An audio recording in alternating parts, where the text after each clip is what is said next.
So we actually made a video on this last week, and we talked about this in the weekly reload, which if you haven't seen yet is linked down in the description. Weekly reload's always down there.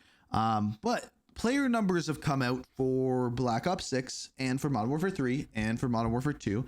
And there's some pretty interesting information on it. And the exclusive Ace has a video that says Black Ops 6 has a player retention problem with a question mark. And I'm very curious what he has to say for this. He focuses a little bit more on multiplayer, so I'm curious where he dives in on that one, but let's see what he's saying. What's up, guys? My name is Ace, and I know this won't come as a surprise to many people out there, but apparently Black Ops 6 is having some pretty big retention issues relative to previous years of Call of Duty. And I wanted to share the data on this, as well as just discuss why I feel this may be. So he's going to be pretty level-headed and even with this, and I think he's going to say a lot of this has to do with it being on Game Pass. But I'm also going to provide some reasons why I think that's not true. And we'll come back as well as some potential solutions going forward to this. Now, this data was revealed through an article on thegamebusiness.com. However, the data itself is coming from Ampere Analytics, which after looking into them a little bit, it looks like this is the type of thing where they may not necessarily have the exact official data direct from Activision, but instead they use various tools to give the best estimation possible as far as what the player counts are. So I can't guarantee that these are 100% perfectly accurate, but they are quite a reputable company. And also, these are probably numbers they should be showing us. Like Call of Duty, like they're not bad numbers. Like even though the number went down, these are numbers that I think if displayed would actually improve the amount of people playing, because right now all we can see is Steam numbers, and Steam numbers based off of what we are showing here are the worst numbers that they have. Analytics is what they do, so I would at least trust that they're in the rough ballpark for these values. And with this, they're sharing the monthly active users on Call of Duty in general, so this would include multiplayer as well as Warzone, but not mobile, that's handled separately, for the launch periods, as well as 4 months later in the following March after launch for Black Ops 6, Modern Warfare 3, and Modern Warfare 2. And with this is wild. Like this right here, that the players went up in March for Modern Warfare 3 is freaking insane. Modern Warfare 3, they didn't explicitly state that value, but they did say that it was 13 million less than Black Ops 6, so that's where I got that value from. And looking at this, while the total number of monthly active users, even at its lowest point, which was actually in March with Black Ops 6 at 20.6 million, that is still a ridiculously large number. Most game devs or studios would kill for 10% of that monthly active user value. So I would say Call of Duty isn't even remotely close to what you'd call dead. However, these values, if accurate, are lower than what we should be expecting with Black Ops 6. And you'll notice the retention relative to previous years is pretty bad. If we look at the retention percentage, so the percentage... Okay, all right. I'm going to extrapolate a little bit here. So this year on Call of Duty YouTube channels, this is like something that I am like very well versed in. I've done it for years. I know how they work. The games that will actually improve a Call of Duty YouTube channel are ones that are like this, that go up over time, or do not drop off. The problem is when you have a game like Black Ops 6 where it goes absolute gangbusters. So on YouTube, my second best month ever on YouTube was the month Black Ops 6 launch. Just keep that in mind. Ever. And I've done this for like 16 years, but 10 years, 7 years full time. One of my best months ever, second best month ever, even like coming close to COVID numbers. So that happens. The month after that is my second worst month ever. So what does the YouTube algorithm see? The YouTube algorithm sees huge potential, and then it just falls off a cliff. So then they no longer want to promote that because they see where that is going, right?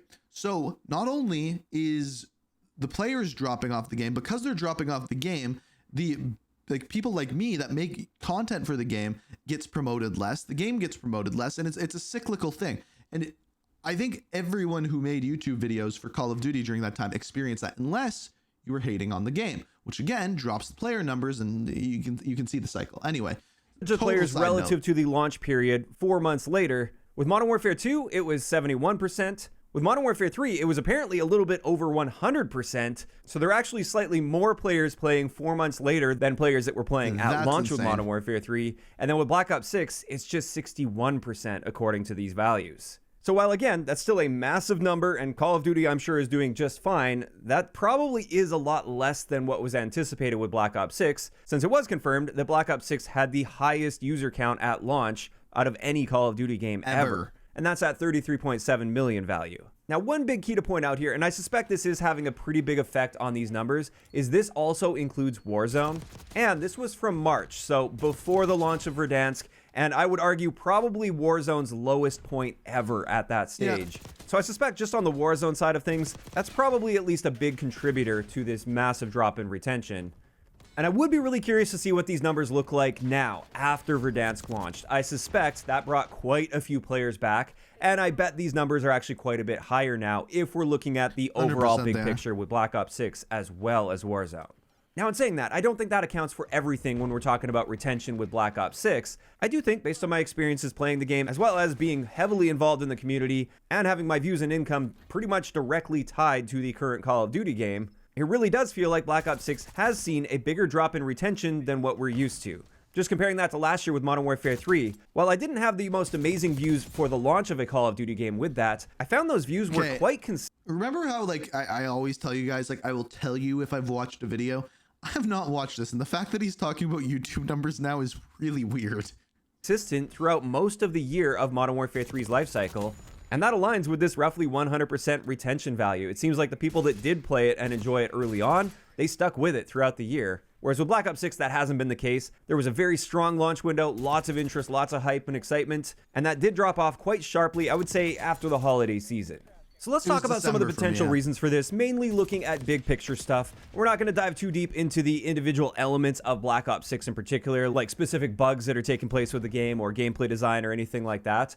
This is more big picture, what I feel is going wrong here. And I'm going to be mirroring a lot of the things I talked about in a video I made back in January of this year, talking about how I feel Call of Duty's live service model is not being handled very well. I think that's obviously a huge part of this, is their live service just hasn't really been meeting expectations, especially this year with Black Ops 6. Compared to last year with Modern Warfare 3, where their live service was incredible, and it looks like that was at least correlated to I wouldn't say incredible. It was better. I would not say incredible. Higher retention values. And I honestly feel one of the biggest issues here with the retention with Black Ops 6, and one of the big reasons it lost so much of its great momentum that it had at launch, is simply the holiday lull. This is something that I feel the franchise needs to make adjustments to going forward, because this happens every year to varying degrees, but it was especially bad this year, I find, with Black Ops 6, where the game launched with really heavy praise. People really seemed to like Black Ops 6. There was a lot of very positive feedback coming out. And obviously there were some issues at launch and things that needed to get worked out, but people were generally having a good time. Things started to get better, and then the holiday season hit, and it was just like radio silence, followed by delays to content drops, as well as delays to bug fixes. And we were suddenly just left for roughly a month with nothing. At least nothing really. This happens most years, by the way. Of value with the game. And during this period, this is where Black Ops 6 lost all of its momentum. And I found the community sentiment shifted pretty drastically at that point. The comments I would see online went from generally very positive comments or constructive feedback sort of things to immediately, this game is trash, this is the worst Call of Duty ever, I hate this game. And it's crazy to me looking back to see how quickly things shifted here from Black Ops 6 is a great Call of Duty to now Black Ops 6 is trash. And it's not like at that point anything necessarily got worse. I just think we were... There was, I think saying that's kind of unfair, because this is when like the server issues were going on, the cheater issues were going on. Warzone was falling apart because of all of those things I just stated.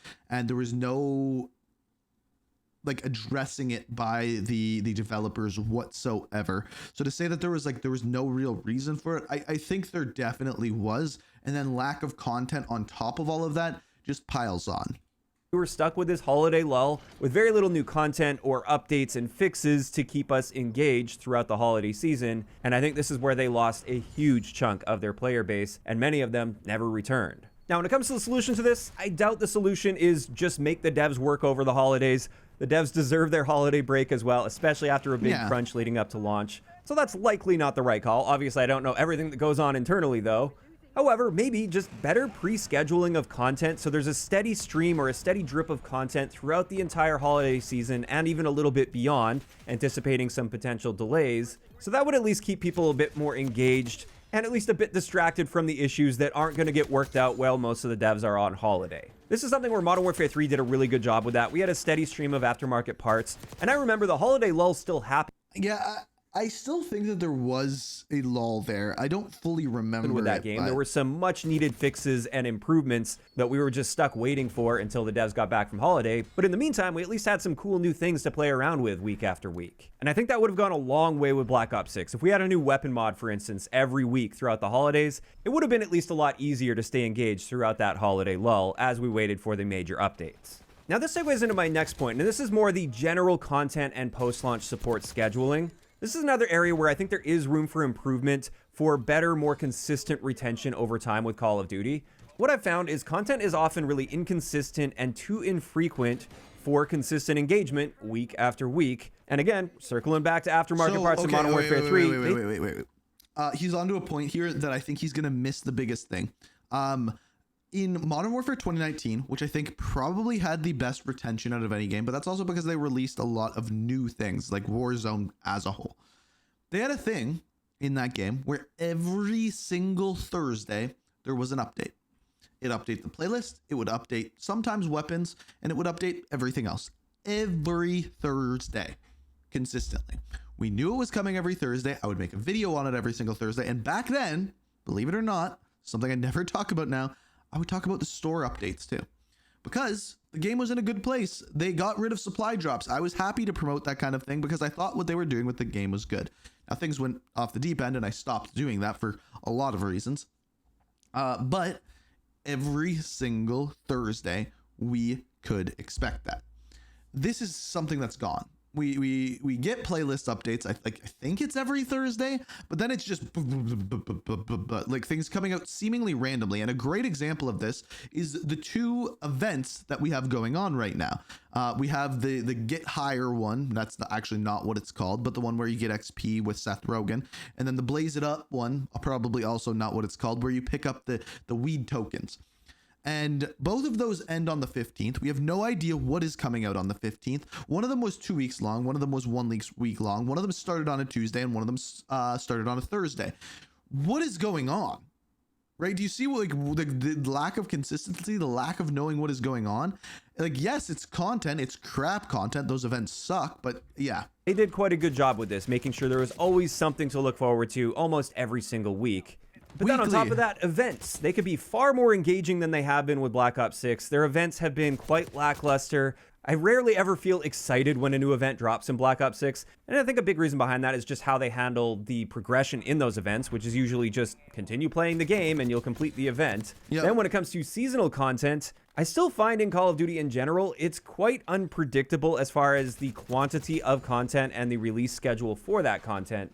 And I think that's somewhat okay, but at the same time, like, what they release season to season varies in the amount of intrigue and the amount of retention vastly. And I think it would help with retention if we knew exactly what to expect season after season, at least when it comes to the quantity of content. So just looking at 6v6 multiplayer, for instance, it would be nice to know that every single season we're going to be getting 2 6v6 maps at launch and then 2 mid-season, as well as 3 guns at launch with the season, and then maybe... Why would that help with retention, though?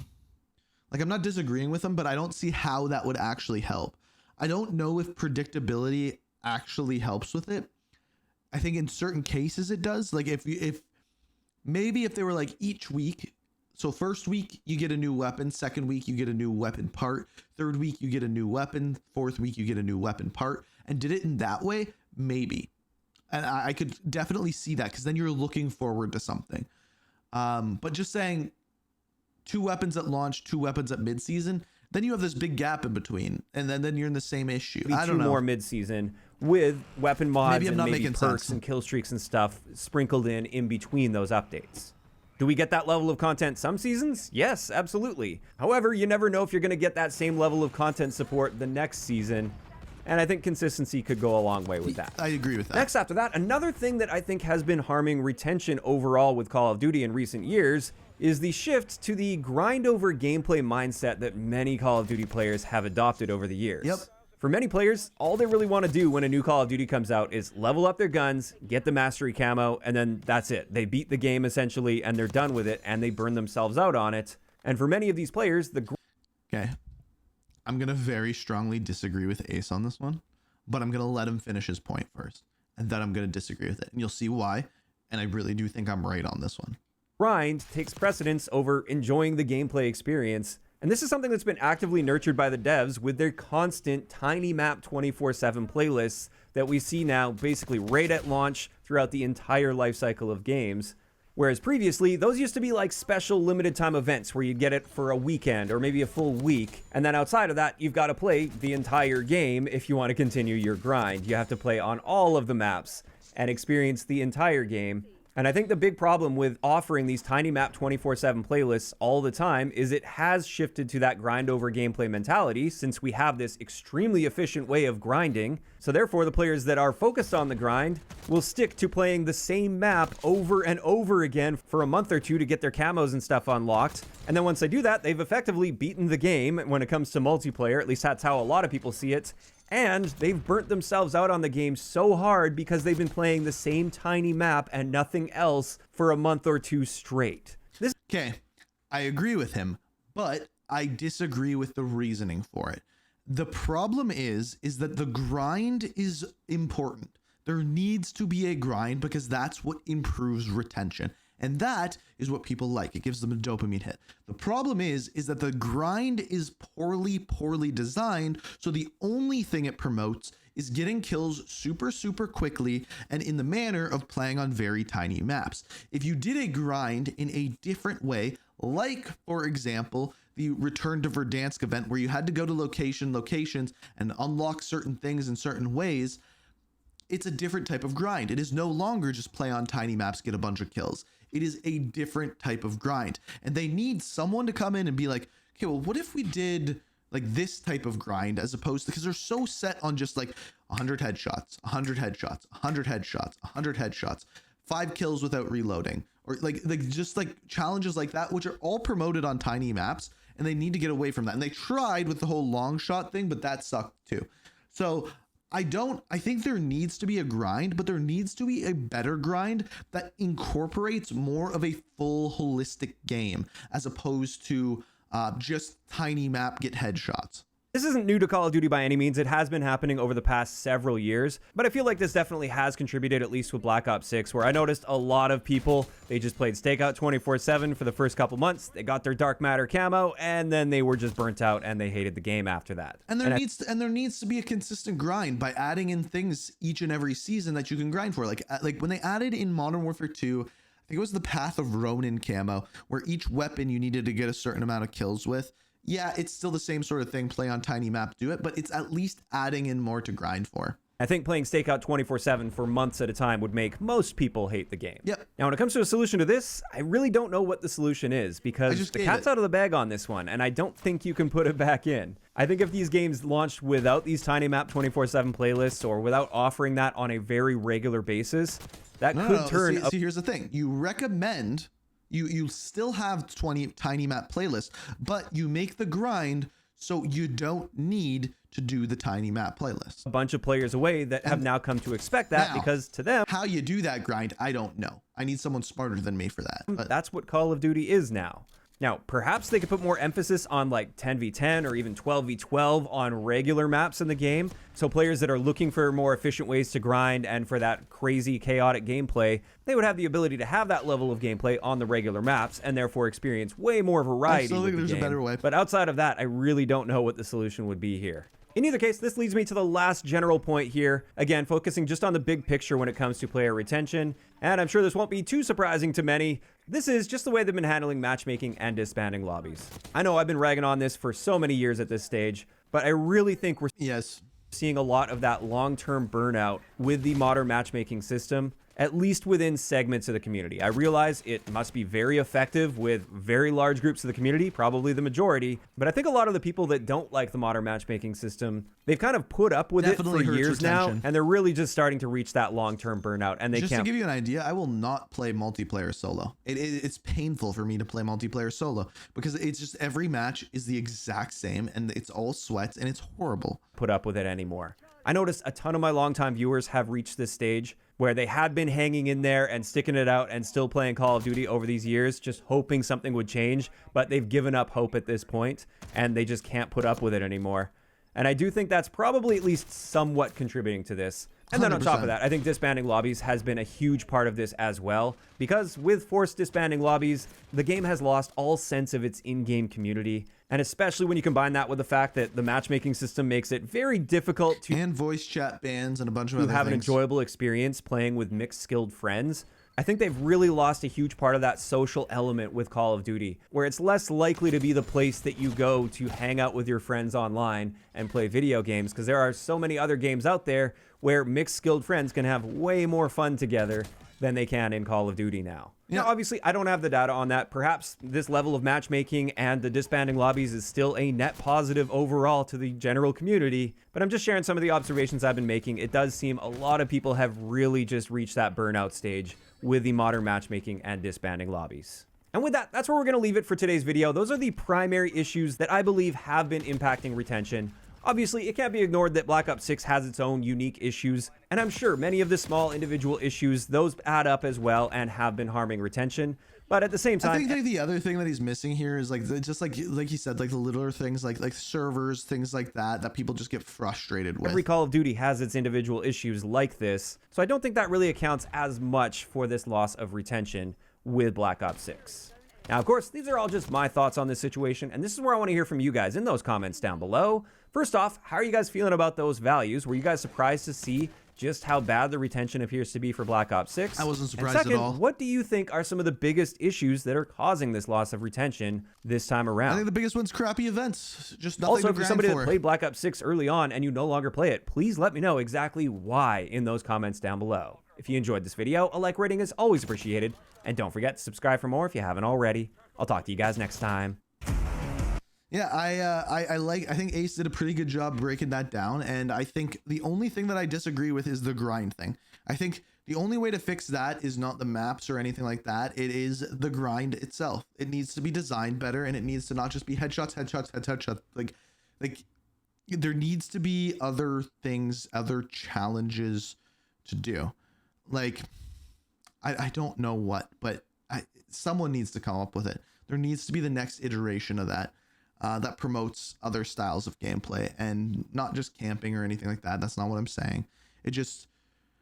I think like the first game that I saw that did this like well-ish is a different type of game. It's Fortnite, when they introduced their battle pass where it was all based off of challenges. And okay, this week you have to go to these locations and find this, and then you have to get kills in this location. It wasn't just about get as many kills as quickly as possible. It was other types of challenges, which I think Call of Duty does horribly. And maybe like the weekly challenges for actual rewards that people care about that are more along those lines. Like maybe it's like literally having to be on like one of 3 maps and getting kills on those maps. I don't know. But there's a better way to do it. I just don't know what that way is.